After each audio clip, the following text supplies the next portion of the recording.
Welcome, everyone.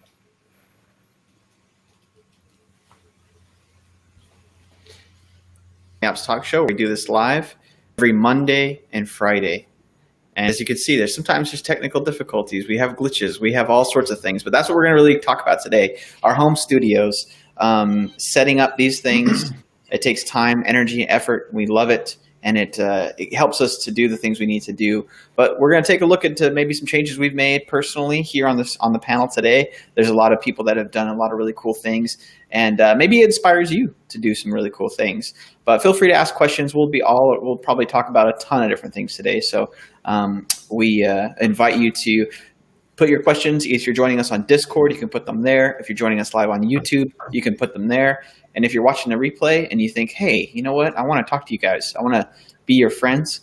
Then join us on Discord. And we promise we're not going to harvest your information and sell it to other interests, big business interests. So to begin today, take a look and start with Jeremy. He's joining us today for the first time. And Jeremy, you've done a lot of different things to your studio. So kind of how was your setup before, and how has it kind of progressed to what it is today? Well, my setup before was basically just a webcam. I was using that for the mic, using that for the camera. Was still rocking an early aughts glass top desk. And it wasn't conducive for working with camera equipment and audio equipment. So that was the first thing I decided to change. I needed to change my desk up.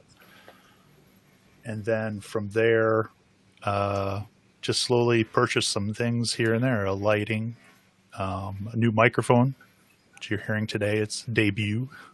Sounds great.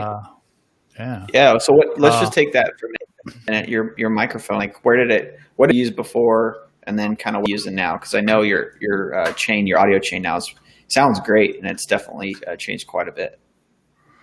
Okay, so yeah, it's like I was saying, I have a Logitech Brio, which has a decent microphone built into it. So for just goofing around, it was working just fine. But I needed something that actually got a little better voice retention and also could hook into later video equipment that I'm planning on purchasing. So I'm now using the Rode Pod mic. It is a great mic, everything as far as reviews and stuff go. Like I said, I haven't had it a long time. One issue it does have is it has a really necessity for a high gain. So right now I have the gain maxed out. So I'll be purchasing some equipment for that. But as far as sound quality and everything, as far as I can tell, is doing wonderful. And then awesome. That's super cool. And then I know you have some what do you call that? Some upgrades planned. Yeah. Yeah. So I have some upgrades planned. I have it going into a Scarlett solo mic, and that's we have a visitor. That's all good, man. We're all just working from home, trying to make the best of it. No sweat. Yeah. That's why we're building sets. It's a great example of why we got to have these safe areas. The Scarlett is a USB audio interface? Yeah, so it's cool. I'm trying to think what the actual brand name is Foskrit is who makes it. And they have like 7 different versions of the Scarlett line. It's kind of nice. You can actually pick up a unit that comes with a decent mic and a decent pair of studio headphones for under, I think it's like $240. So for a beginner setup, it's actually a pretty good deal. I chose to get the parts individually because I wanted to customize mine a little bit more.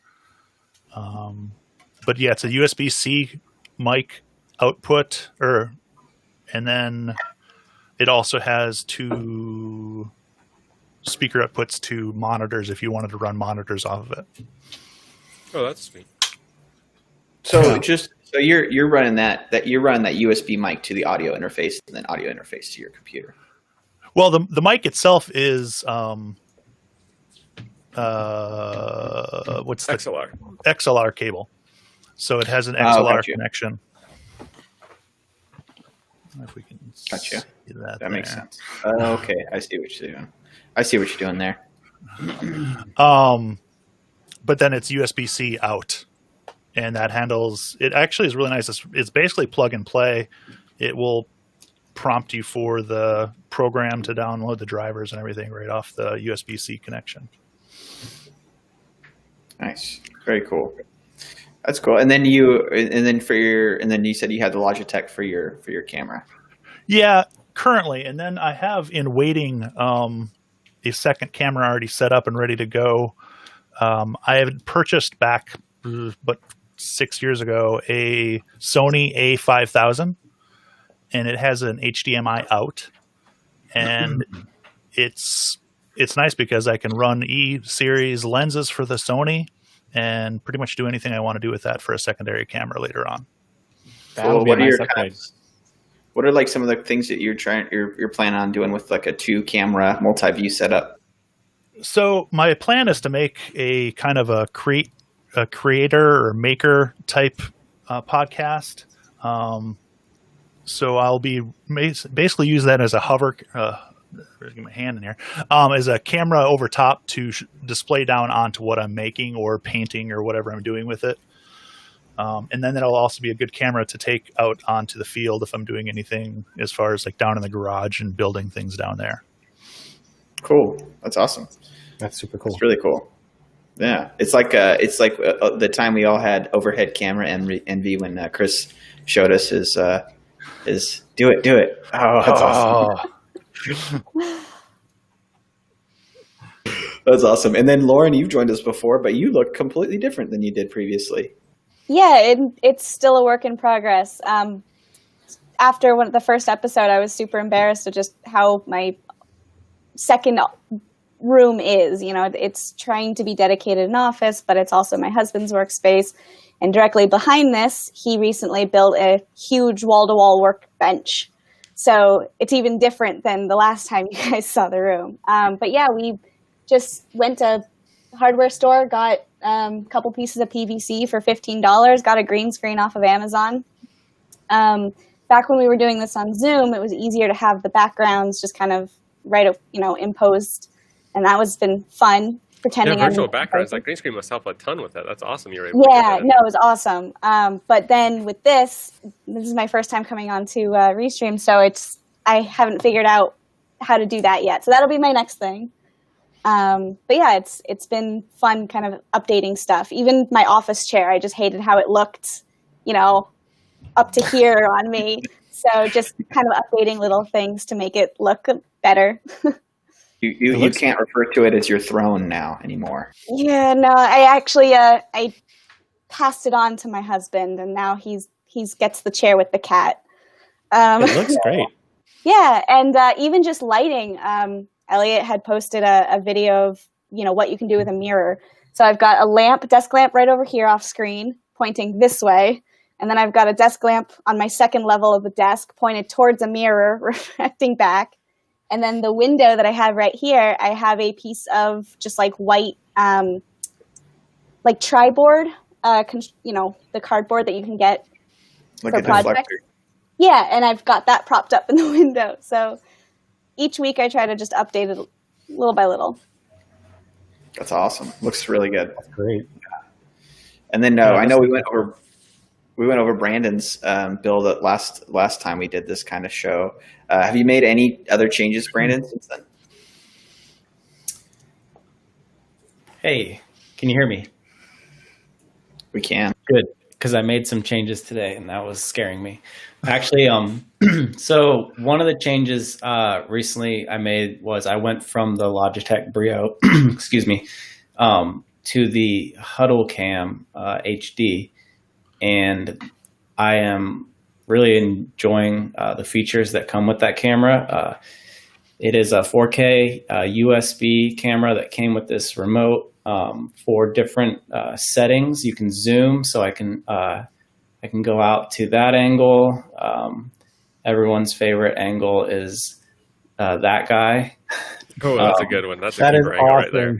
Perfect. You can, this would be the non-zoomed version, so you can see it. It can take a lot of your room into Oh man, that's like a wide $1,200 view. studio in Seattle. Yeah, right. It's tiny little storage space in Florida. But no, the HuddleCam, it's awesome. I really like the features that came with it. I also have a light mounted on the wall right above it, and the name is escaping me right now. It is, it's hard to say. So anyway, the key light is set up. I have the lighting behind me. I got set up. I recently updated my machine to a newer MacBook Pro that was not going to be compatible today because I could not get the Ethernet working and the Wi-Fi kept dropping me. So I'm back on my old machine for today. So we went back in time. But yeah, It's a classic. That brings me to what you can never know what you're gonna run into when you're trying to upgrade, right? It's a learning curve every time. I thought I was going to be prepared. I went out and ordered dongles and all sorts of stuff off Amazon, anticipating the new arrival of my MacBook, and lo and behold, the Ethernet adapter doesn't work. So you just don't know. You're gonna make one upgrade to your studio and then break something and have to fix that. That's just how it's gonna go. Also known as a case of the Mondays. Yeah. Sorry for your trouble, man. That was a rough. No. Yeah. Dongles, why? Why? There's a whole video. So what kind of dongles are we talking about? Because that's also something I'm sure that people probably are It's a dealing with. point of pain and trauma. So on my old machine, I had every port you could hope for: HDMI, a couple USB-Cs, SD card, Thunderbolt, I guess, which was also the mini display would plug into that. But with the new one, it was just going to have 4 USB-C ports. And so I thought I would do myself a favor. Ahead of time, I ordered a HDMI to USB-C on Amazon. I think this was like $10 or something like that. And then for $10, I got 2 of these. They're USB to USB-C. And so the goal there was to have my existing USB hub, and rather than go out and spend $100 on a new hub, just dongle it. And so everything seems to work through it because my camera's still functioning, my mic, and then everything else that's running into that hub as well. But the Ethernet adapter is not working. So I don't know if that's an issue with running it through the hub into the MacBook, or if it's just not compatible with the new computer. But yeah. Nice. So you can't say when in doubt, dongle it out. That's probably not the best. Maybe want to run that path through a little bit. Well, if it's an Apple certified, if it's actual Apple one, they usually work pretty good. But there's definitely with the third party dongles, there's a whole battle there of trying to save pennies but get stuff to work. Look, I think it's tough too. Some pennies. These can work good in the winter as heaters. That's about all they're good for. And that's because, like hubs like that, Chris, like when you're just kind of like, if someone's just, grabbing one off Amazon real quick, what are some kind of things that you can run into with those guys, problems? I think all of them generally tend to overheat. So if you're in like my type of scenario where you're in an apartment that gets hot, just with the normal environment temperature, it's going to really overheat. In fact, this one, because my room was getting super hot, I was in a meeting and I had the NIC connected, and this thing overheated. You couldn't even touch it. And of course the NIC died during the meeting, and it disconnected me because I was trying to be a good person, and be connected to Ethernet. But it doesn't work if your dongles are cheap. So I just went and got the That's the thanks you get. dongle, the one that Apple sells now. As soon as you complain about your Ethernet NIC dying, everyone's like, "Why are you on Ethernet?" Yeah, exactly. Well, just don't use a cheap dongle and it'll work fine probably. But I noticed like the one that's just a dedicated Ethernet dongle doesn't overheat at all because it's not trying to do a million things. So, lesson learned. That's tough. I think one thing we were talking about too is like even where you buy your dongle and like what you're, making sure that you're getting the thing that you actually think you're getting. I know on, like, for example, like on certain online retailers, they'll sell it as, Apple certified, or it is the Apple product and you get it and it's like maybe used, maybe not in the best condition. That can cause some major problems too. Yeah, I've noticed as far as for buying new equipment, you can see the same exact thing on eBay. Well, on several different sources, you'll find the same exact thing. And you can tell even by the way that it's worded that it's the same product, and it's all coming from a source that's not what it's listed at all. They have pictures from completely other items, and it's been fun. Alibaba's got a lot of that stuff too. Yeah. Yeah. And you can order it from there real inexpensive. It's just going to take you a long time to get. Yeah. It really depends on the purpose too. Like, I know a lot of AV pros will order kind of disposable participant mics and stuff like that. And they do that not because they don't value good microphones, but it's kind of like in that use case, they're likely to not get it back from the participant. They're likely to have the participant accidentally break it, whatever. And so instead of making a super expensive edition there, they just make like a cheap one that usually works and, kind of take the risk. But yeah, it's not the place I would source like my must-have components. Yeah, and I think one thing I personally want to explore sometime in the future. I use a USB mic directly inputted to the computer, so I don't need an interface right now. I'm not doing analog to digital, but when I make that transition in the future, something that can come up is your extension cords, your analog audio extension cords, and maybe making your own. Isn't like the worst idea, and it's also not as difficult as you'd think it would be. You're right. I haven't made any cables, but XLR cables are super easy to make. Like it's not rocket science. And then once you figure out how to make an XLR cable, you can make an XLR to 1/4-inch cable just as easy. Especially if you get like screw terminal type, and you don't even need a soldering iron at that point. And it's like pennies compared to buying some sort of Best Buy monster cable type thing. Yeah.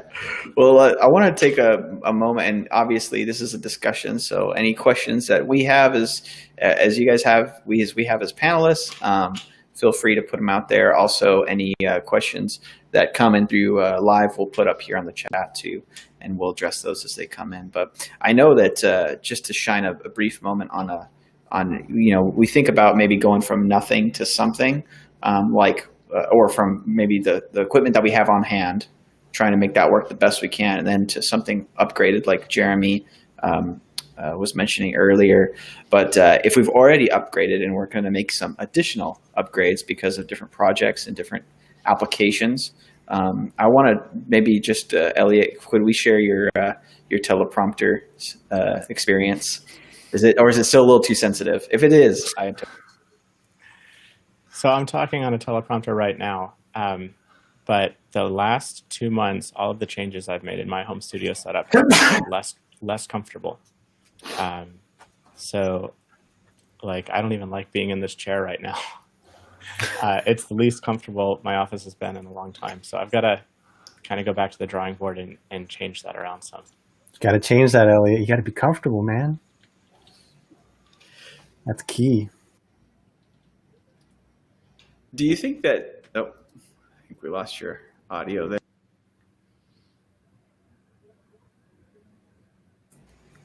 Do you think that there's like a cap out to that? And this is open to anyone. Is there a cap out to where it's like, okay, there's a minimal approach that is, or maybe more minimal approach that is like, works every time you power it up, you don't worry about it, you're good to go, you're comfortable. But then, like, is there a point where you can get it sophisticated enough to where you're always going to be dealing with bugs the whole time, or maybe chasing something else? So I think one thing that a lot of us are struggling with being in a home situation and maybe not having anybody to help us.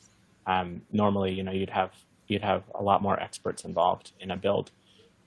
Is just figuring out the amount of space that's required. And you can really easily lose track of all the compromises and coping strategies that that you put in place for like overcoming a whole bunch of the shortcomings or limitations in your existing setup. And so when you go to swap out something, you're losing the benefit of a whole bunch of stuff that was maybe invisible because you'd forgotten about it or because you didn't realize how much the other piece was doing for you. So like a good example is every single person I've talked to that upgrades their audio from a USB-based interface to like actually having a separate preamp. It's really painful and it takes like weeks to get it back up to just where the level it was at before, let alone get it to better than it was before. And so like as I'm messing with a teleprompter and with changing the framing around, I'm running into a lot of weird trade-offs in the physical space, just in the room, that it's hard to know ahead of time like how it's going to feel, right? So like I had a table with things set up and that table was too high, had to lower things down, and then now it just feels awkward the way I have to look, or there's not enough room to get far enough distance. And so trying to figure out all of those space considerations and to something that looks both good in the room, or I'm not even worried about looking good in the room, that's comfortable in the room and looks good on camera. It just requires a lot more experimentation. And then especially like as I'm making physical layout changes, that requires you to reinstall and reconfigure every other piece of gear, right? So like you just want to rotate things 90 degrees. Now you've got to move everything and rerun all the cables. So it just takes a lot longer and it takes a lot more experimentation than I expected. Yeah, but fashion over comfort.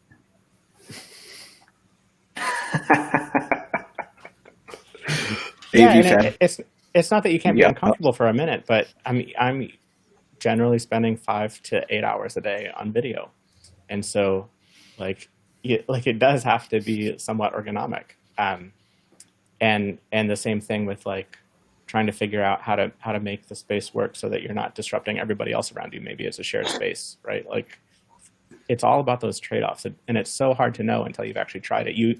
Half the time you end up going back to one of the middle options, not the last thing that you tried. Yeah, and I think that's also like something to think about when you're analyzing what is like the next, like Jeremy, you were talking about you want to really get a 810 Mini Pro and you're on the waiting list for it. That's your next maybe piece of your puzzle, so to speak, your home studio. And I think that goes into like how do we analyze like what we need next, and not putting like too much emphasis on this is the thing going to change everything.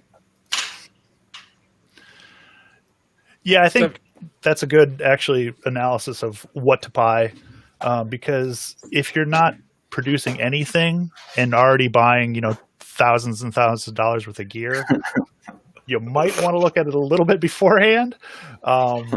But then again, if you're starting a new business or starting anything, there's going to be expense in it. So you have to balance that out. Like, is this a reasonable expense for the thing that I'm going to start up? Or is this just me being stuck at home and just wanting everything now because I'm stuck at home? Yeah, and I don't think there's honestly wrong with people getting into hobbies and doing whatever they want with it. But when you're trying to optimize something for work or for more of kind of a recurring set of tasks you're going to do, it gets confusing and overwhelming at first. At least for me, I've been doing this for roughly, like 8 years, I guess, having kind of a lit video conference at work instead of not doing that, like bothering to try to make it nicer. But even me, when people ask me for advice, I get trapped into immediately going, oh, here's some gear ideas, here's some gear ideas, here's some gear ideas. But I really should be asking, like, what is the outcome of any of this gear that you're trying to get to? Because it's totally different for people. If you're trying to be in a live meeting that's in video conferencing software versus trying to stream to YouTube versus trying to make narrative pieces versus trying to make how-to pieces, like, it's totally different considerations there. And so figuring out what you're doing, I think, is definitely the number one thing I would give people advice, is how to stay out of that, like, gear weeds. Is just like, just on paper even, just like figure out the couple of outcomes you want from these changes, And I mean, for me, like, I would usually deal with a lot of my clients asking for websites just over emails. And so even before this happened, I wasn't really video chatting all that often, video conferencing. This, talk show is one of the few things I do during the week where I have to use my camera. So for me to go out and buy a $1,000 camera, it's not that pro gain I'm not looking for that. But yeah, the value is not there for you, right? Yeah, but I do enjoy those small little, upgrades that doesn't look like I am sitting in a junk closet. No offense, Brandon. None taken. Hey, yeah, I was thinking too that a lot of times, and no matter what it is in life, we oftentimes try to look at what other people have and maybe get a little, not envious, but like, oh, I would love to have that, or I want this, or maybe we're like, oh, let me go ahead and Google what's the best whatever, right? What's the best studio lighting? And the best, whatever it is, isn't necessarily what's going to fit your space and your needs. Would it be awesome to have? Yeah, but what if you went out, oh, the best studio lighting are 2 giant lights on tripods, like in my little closet. Where would they go, right? How hot would it make this room? And so you have to think what works for you and your situation and your space, and then maybe try to, weed out some of the products that might not be the best quality, but also don't shoot for the stars and get something that's within your budget. You don't want to, like you guys are saying, don't bankrupt yourself when it's not, don't buy a tool that's not going to return, money for you or benefit your company or your what you're trying to do.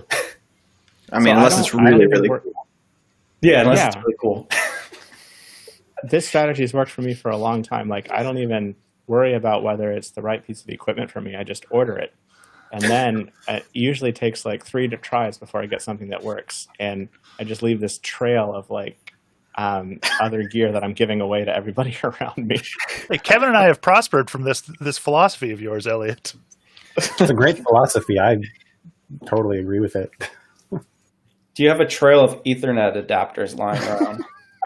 I have at least 15 of them that I've gone through and given away. It's funny. You end up like any of the gear that you do have strong opinions, that I have strong opinions about. It is because I've tried 2 or 3 other things that did not work, and so I just like latch onto that one thing. That's a really good reminder. I think I don't know how many people that are going to watch this that are just getting into this, but for folks to feel like, oh, I'm overwhelmed by these ideas, like, just know going into it, a lot of stuff is not going to work.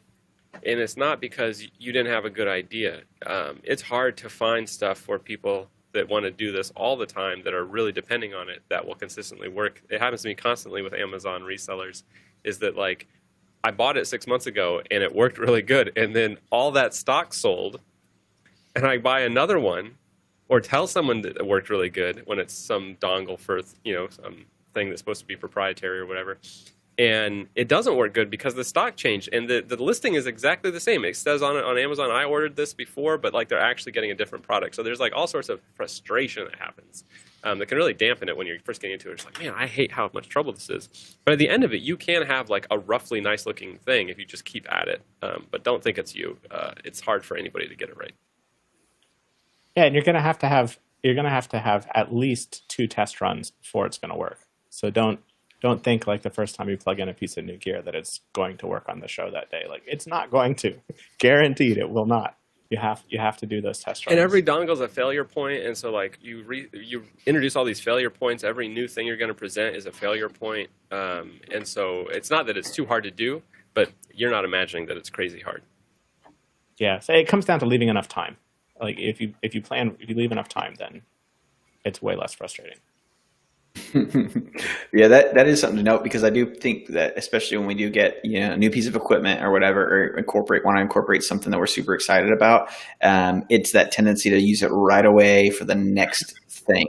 And really, it's like, no, it's like working on it's like any tool. You can't bust it out of the box and start making beautiful sculptures. You gotta work up to that.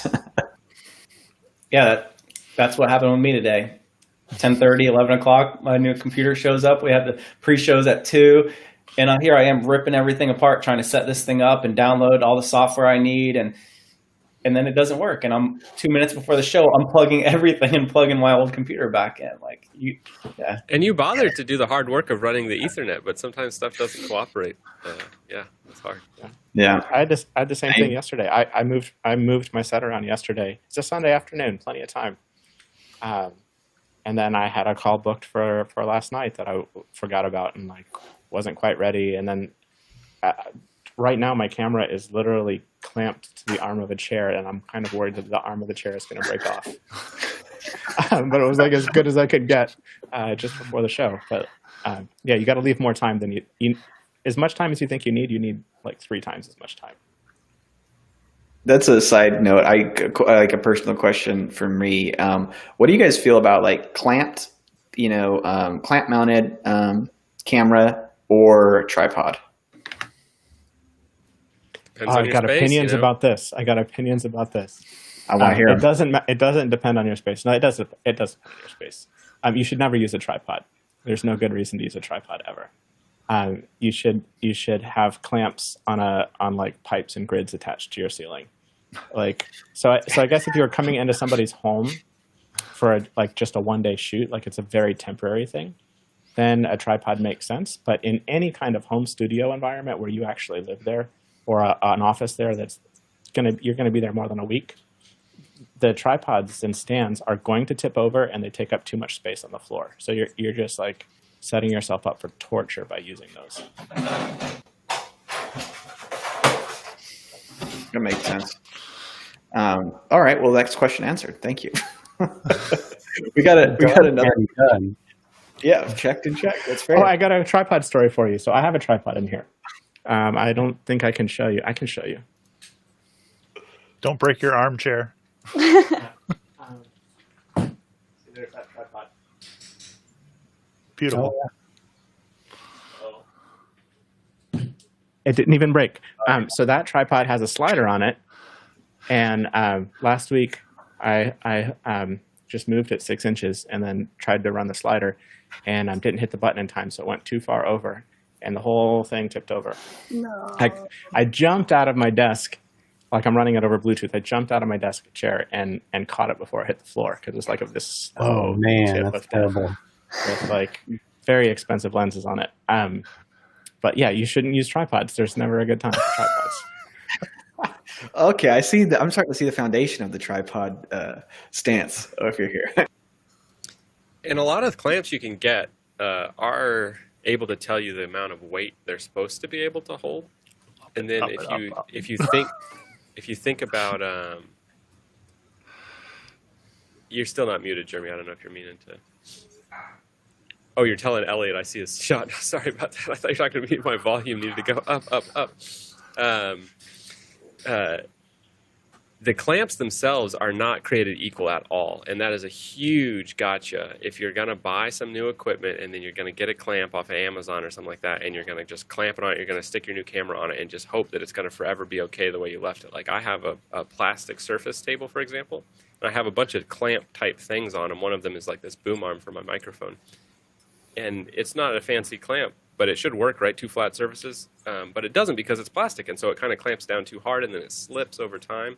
And so I would hate for someone to break something because the clamp was too weak. So check the weight ratings.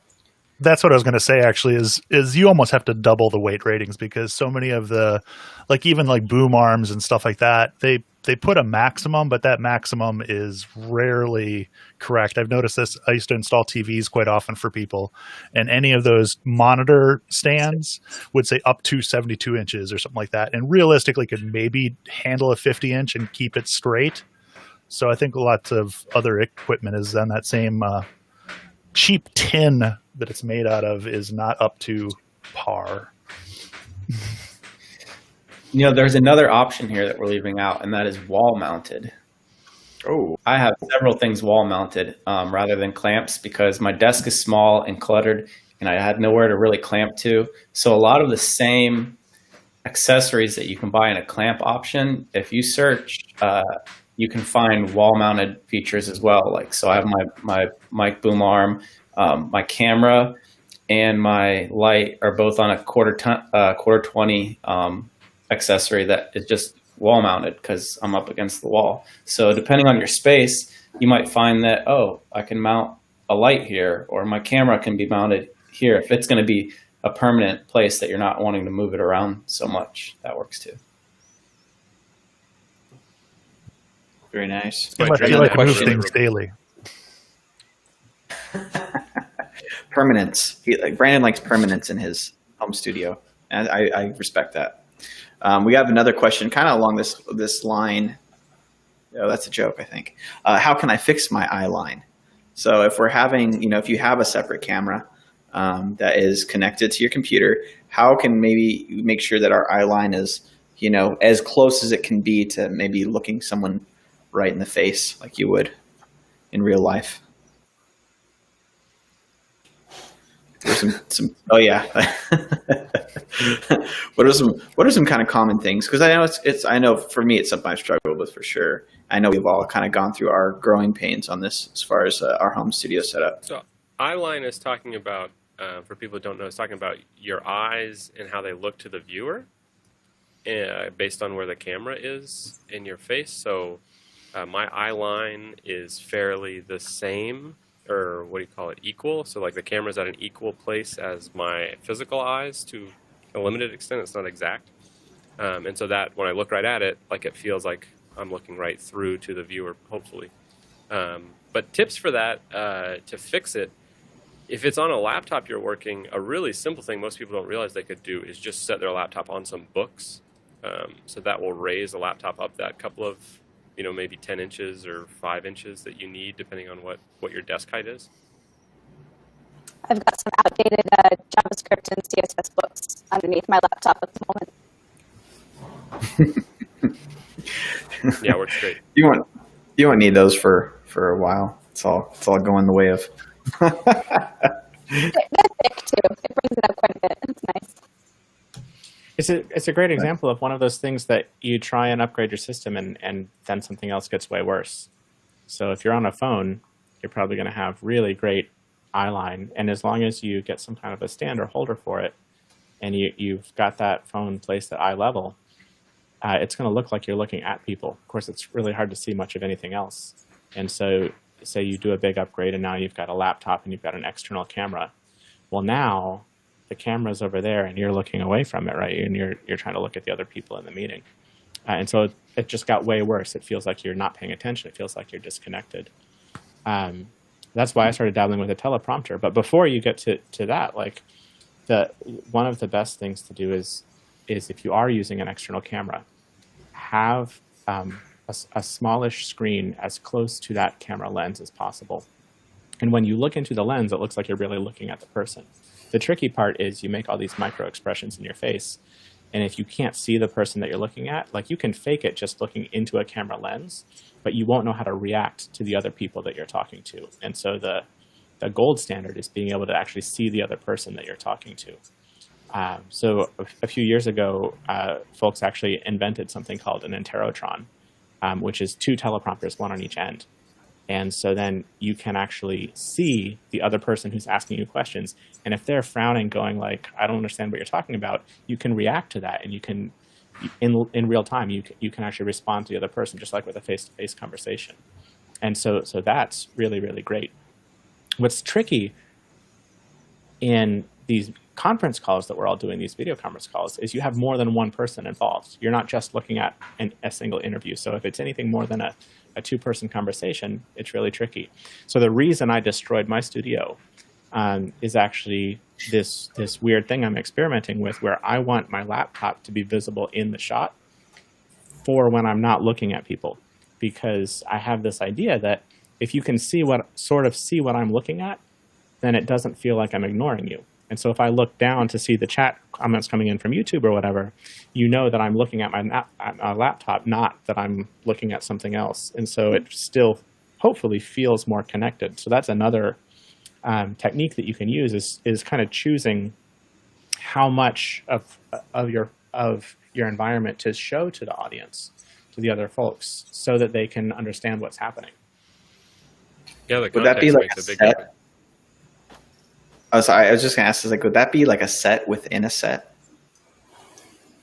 Yeah, so I'm actually planning to have two kind of camera angles, right? So like you see, Kevin and Chris are framed up pretty close, where their face takes up most of the frame. Jeremy and Brandon are kind of mid, and then Lauren and Myles are a little bit farther back, so medium shots. I'm probably the farthest back because I was trying to get the laptop in the frame this morning. Typically, I would want at least half the time to be on those close-up shots like Chris and Kevin has. And so I'm working towards being able to jump back and forth between a closer frame and then a farther frame that shows more of the context. Nice. I see. And then that could actually, I mean, that could make a huge difference in the interaction too that you're having on your call with people. Yeah, what was the interview show with Letterman that you were telling me about, Kevin? Are you talking about my next guest needs no introduction? Next guest, I think is what it is. Yeah. Yeah, so a very instructive thing to do when you're trying to figure this out is you don't just magically know like how to design your set, but something that's interesting to do is watch where someone is being interviewed or a show that is in some way similar to what you're trying to do, right? Where they're actually filming a scene that is a meeting or something like that. And then count the camera changes, count the like actual cuts to different camera angles. And you'll notice that there's not 50 different camera angles. There's a handful, but you will notice that they get used a lot. And so on the show last week, I had a macro program that was going between two camera angles and a slider. And that made it hopefully feel like there was a lot more variety happening, even though I was just sitting in one chair the whole time. But when you watch one of those interview shows, you might be surprised at how often it cuts between a medium shot and a close-up shot back and forth. Just it helps you feel a lot more connected to that conversation, even though they're not moving around and doing anything exciting. That's awesome. And that's also kind of like taking it back to like why you would do the thing that you want to do, why you would need this piece of equipment to do. Because obviously with that, you'd need another camera, something to mount that camera, and then some way to switch between those two views. Or you could watch our YouTube channel and get some sick hacks. So there are some things. Brandon was showing the HuddleCam. So that HuddleCam, the Brio is a 4K webcam as well, right? And so the Brio that Jeremy has can do this also, although not quite as extreme of a version. So we're streaming now in 1080p, right? So there's one size picture. And then we're actually shrunk down smaller than that to fit inside that 1080p frame. But that Brio webcam and the HuddleCam are 4K pictures. And so you can fit 4 separate 1080p pictures inside that one 4K frame. And so that moving around that Brandon was doing, focusing on different parts, is just selecting a different region of that 4K picture to zoom in on. And you can actually simulate the same thing with the A10 Mini.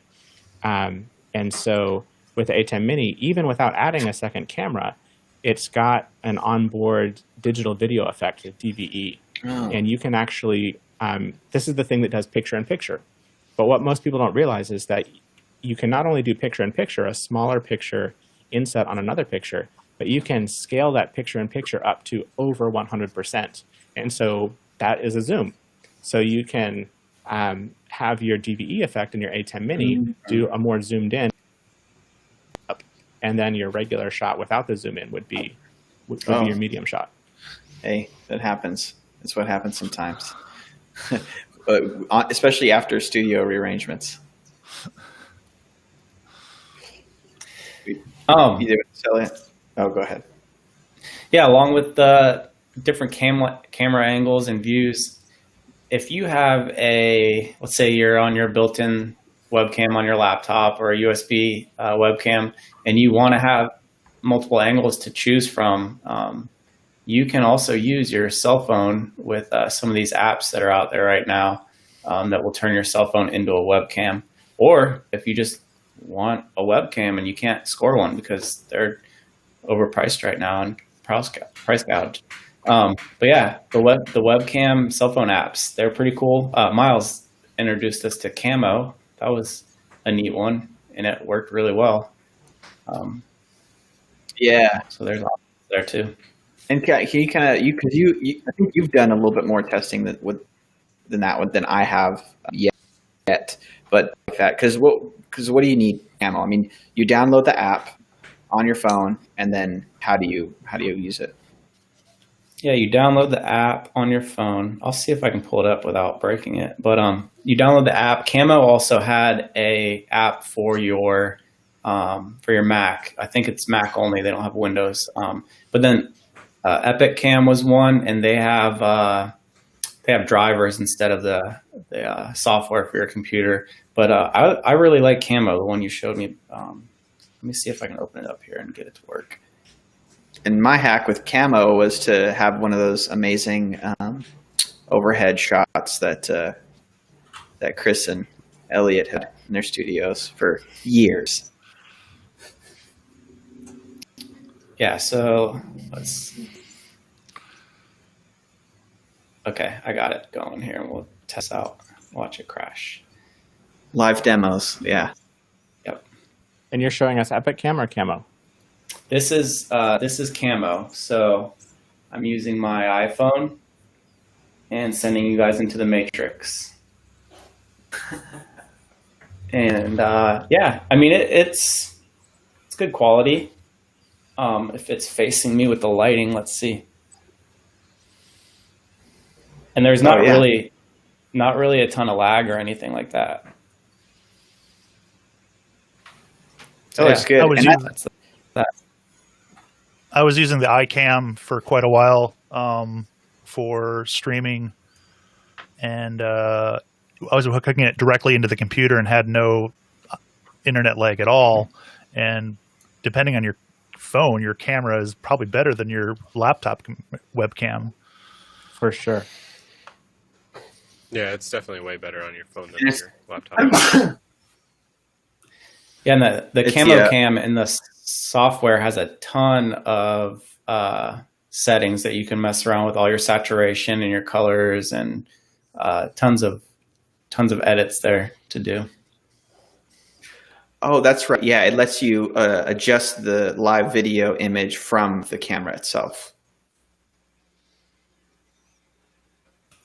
Man, that's super cool. But that's awesome, like, because that's a great idea of, like, especially if someone, if, for example, like Lauren, your use case was you don't really need it right now, but if you did, you could use what you have, available to you, like that, like your camera, and just have it set up. Yeah, that's awesome. I didn't know that the webcam apps are available, so I'm definitely going to check that out after.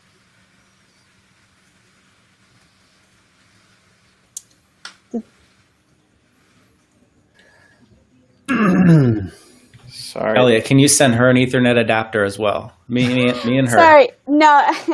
So in Zoom, you can hold down the space button. I think it's honestly, I think it's the platform today. There's been a few different fun little things that we've been able to ingest, but that's also can you hear me right live? Now?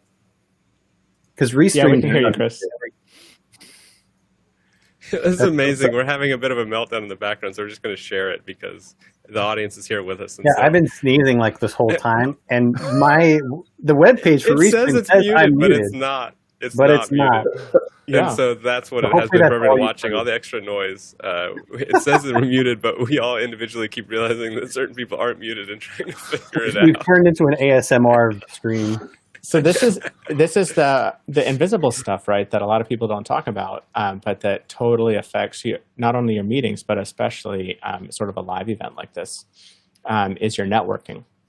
And then, like, how are you getting your contributors in? So there's 7 of us across the United States jumping in from different locations. And Kevin is hosting using the Restream studio. So it's all running there. All of the big software mixer platforms, vMix, Ecamm, Wirecast, Mimo Live, and even Open Broadcast Studio, OBS, with OBS Ninja. Those are all using something built into your web browser called WebRTC to get a remote caller in. And one of the things that folks usually don't realize is that live two-way communication works a lot better over a wired connection than a wireless connection.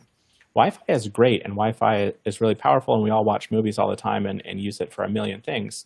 But when you're trying to do the two-way communication, all of a sudden, Wi-Fi can fail you, even if it worked fine in the test, and that's the most infuriating thing about it. So like it's so susceptible to radio interference and other environmental changes. You get those micro stalls or that garbling. And then the other thing that happens is there's congestion just on the internet itself in between like where we're each connected. And so we might have changed nothing in our studio, but the internet got slow for a minute, and you'll see WebRTC in Restream like try and change the frame rate and change the buffering and do all of that to try and catch up with it or try and accommodate it. So even though we're using a commercial product, like it's still very susceptible to all of these struggles, which is why doing the remote thing is so much more of a challenge than doing it just on site, even if you've got the same number of cameras. And yeah, it just reassures me that the fact that we don't all wear the same shirt every day and that we can hear Chris Mundez sneeze, that just means we're human beings and that we're doing something with our lives, right? Human. And he has real bad allergies right now. It is amazing having the systems betray you, though. COVID or allergies? Now I'm supposed to be unmuted. We can hear you. I could hear you, Chris. So my mute button doesn't do anything. Does mine do anything? Here, I'm going to mute myself. I'm talking, and now I'm going to... Yeah, yours works. Oh, mine's working. That's weird. Because you're running the show. Am I heard now? We're doing a live audio check here, everyone, so thanks for hanging out for it. But honestly, though, that's important because I think it's part of what we're talking about. Yeah, and people don't, I think, along with like we worry, or not we, but like in general, especially everyone that's new to this situation, they can worry a lot about their equipment and how their equipment works. But then testing and checking that equipment before you even start everything. I know we've touched on it a little bit, especially with Elliot and Brandon's their situations. But can you hear me? Getting on, especially if you're doing a presentation like for work. Making sure that your slides are able to share those in a way that are effective, and all of that kind of stuff is super important. Or testing the mute functionality of the program. Yeah. Maybe I need to reload the browser or something to make sure that it's connected to my hardware, but right now I'm muted. No, we can hear you. Right now, totally lying to you. It's totally lying to me. Yeah, and that's why we do a pre-show. Like, even with a pre-show, but like people in the live show might not realize, like, every single time we do a full pre-show, just rechecking everything that we know already works. Yeah, and sometimes you need to check like the tools that you're using, right? Because we put a lot of trust into like the platform, like Restream. We assume that the mute button is going to work when it tells you it's muted. But apparently we have to test that in the pre-show now. Is there a hammer drill going when I think I'm muted in the background? Yeah. Oh, okay. That's amazing. I'm going to use my I thought you were at the dentist. I wonder if it's like auto unmuting when it detects the volume or something. The robots are helping me. Which would be ironic. But there could be some cool applications, like if I were able to control all of your audio and video, Kevin, remotely. Ooh. That would be a cool thing. We can see how fragile it would be. with the HuddleCam, I know this works on Zoom. Me and Elliot had talked about it, but you can actually have someone control your video for you. So they can do all the zooming and all the panning. And so if you're in a conference room and there's several people at the table, they could set up different views with this camera and just be like, all right, let's go on Lauren. Boom, 1, setting 2, Elliot. And they could do all that from Zoom, correct? I might be thinking it's doing more than it is, but I think that's what we were talking about.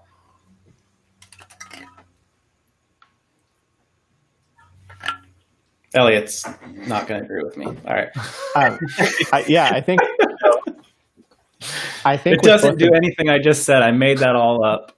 Well, with both the Brio and the HuddleCam, you can have some remote steering capability in Zoom.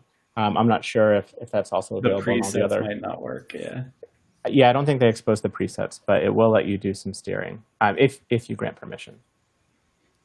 Something that was nice about Zoom too is that we could the host could mute people. So if Chris was sneezing a lot, we could just mute him. And it Yeah, would At least this is- that's what it told you. Could you? So we build software, right? So this is let's just rip into Restream here, since we're a paying customer. Yeah. A thing that would really help with this, and actually Steve, who works on OBS Ninja, is working on adding this to OBS Ninja as well, which is another way of using the same technology. But as a caller, I have a mute button, but I don't have any audio indicator saying whether Chrome is seeing any audio levels from me. So that's, if I go in and click in there to change which microphone I'm using in the settings, then I do see the audio indicator. But little affordances like that in the user interface can go a long way towards making a production smoother. Because when you're in the moment, like you'd be able to see, oh, I think I'm muted, but my audio indicator is still going. And little things like that make such a big difference. Yeah, especially if you have like a background noise that you don't realize that it's such a big persistent issue until you see that you're not talking and you see you're unmuted and you see that thing just going up and down like crazy. Or if you have a sneezing fit. So here's a question. If I am new to working remote and all I have at my house are my laptop that is maybe a few years old and the webcam's not that great and neither is the audio, but I'm on a budget, what should I pull the trigger on first? My video or my audio? Good question. I would say you might, you might not even need to buy anything, right? But like the two big things, Jeremy mentioned internet connection, like getting a wire instead of Wi-Fi, but then also plug in your earbuds, like use that wired connection instead of having open speakers feeding into your microphone.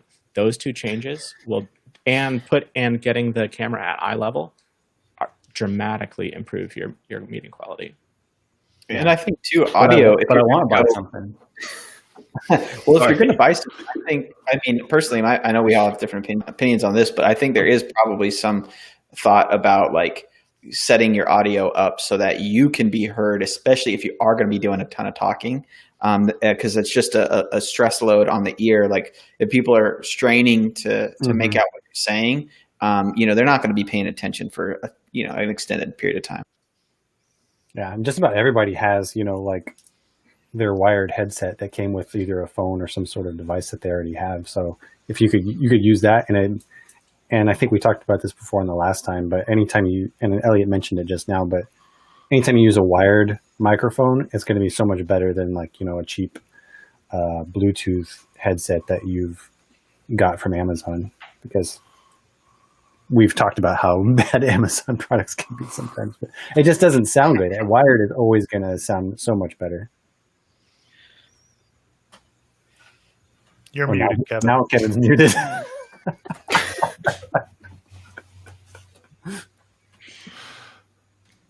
I was saying things are very temperamental. Yeah. I think today has been one of my favorite shows. I'm not going to lie. Yeah, it's great behind the scenes, Well, it's one of those things where you want to put something, I think that's like the other thing of this whole side of like your home studio and your setup and everything like that. It's like whatever you're going to do, like Jeremy, you're going to make some kind of creative space content. We all have different personal projects that we're like, doing, working on here and there. And I think just putting it out is, using whatever equipment you have, making it the best presentation that you can possibly make it, and getting it out there is like, it's empowering, but it's also super important, I think, going to be now and also for the future. For sure. Mm-hmm. And that's why I can't wait to see Brandon's YouTube channel where he's showing us how to process red snappers. How to draw cartoon mouths on planters. That too. There's an that's a Etsy good shop one. with your name on it. Is it bad that I Googled that? How to draw cartoon mouths? Just so I could draw them on my planner. And that's the only one I knew how to draw. The rest of them were so It's hard. beautiful. It's a visual reference. You needed that. It's so beautiful. Yeah, that's a great. Well, I think that's a great spot for us to call it a show today. We've all had a good time, but yeah, it is one of those things. We do this live. We have problems, we have issues, and we know we get to work them out here. Thanks for watching, everyone. Lauren, thank you so much for joining us. It was awesome to be with you, see your changes you've been making on your studio setup, and again, you're always welcome to join us. And then Jeremy, thank you so much for joining us as well. It's good to see you, good to connect with you and see what you've done in your space. And so, yeah, that'll be our show for today. Again, we do this live every Monday and Friday, 12 noon Pacific, 3 p.m. Eastern.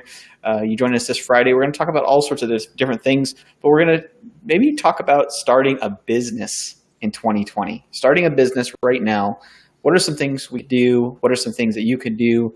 All over the place. So that'll be nice to be able to have that. And if you have some thoughts on that, join us on Discord. We'll post a link here in the chat. It'll be good for a short period of time. So join us, talk to us, be our friends. We want to know what you think. So again, all people, all experience levels are welcome. So that'll be it. Thank you so much, everyone. Have a good day. See ya. Bye.